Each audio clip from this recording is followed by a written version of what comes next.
लाभा व्यतिरिक्त प्रेम करणार जर कोण असेल तर ती आई आहे. काय अपेक्षा करते आई लेकराकडून सांगा ना? काय अपेक्षा करते? कुठल्याही प्रकारच्या अपेक्षा माई करीत नाही लेकराकडून. एका पोराला पत्नीनं त्या ठिकाणी सांगितलं, ओ माझ्यासोबत तुम्हाला जर लग्न करायचं असेल तर तुमची माय जमणार नाही मला. त्या पोराने सांगितलं, बाई मी आईला वाईला ठेवतो. नाही म्हणे, आमचे गुरुवारी चंद्रशेखर बाबा सांगतात, नाही म्हणले, वाईला नाही, या जगातच तू आई दिसली नाही पाहिजे. प्रेमाच्या आधीन गेलं होतं पोरग.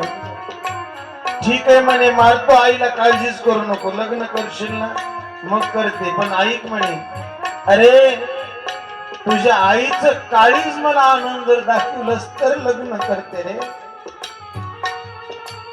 त्या पोराने कुठलाच विचार केला नाही. आईला उचललं, गाईच्या गोठ्यात नेलंय,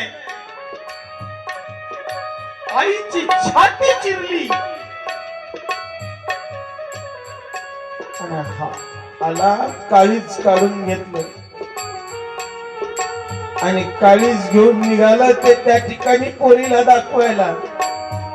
रस्त्यात चलता चलता ठेच लागली, पडलं. त्या काळजातून आवाज निघला, ए राजा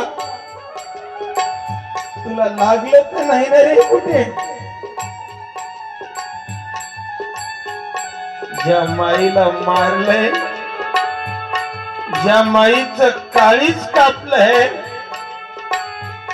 त्या माईचं काळीज म्हणते, ए लेकरा अरे तुला काही लागलं तर नाही ना रे? याच्यापेक्षा काय असणार आहे? कारण की तिच्या काळजामध्ये, तिच्या चित्तामध्ये केवळ हे लेकरू असते मायबा. म्हणून तर तिला लेकरा व्यतिरिक्त या जगात काहीच दिसत नाही. तरी सुद्धा लेकरांनी मारून त्याच्यावर कृपा केली.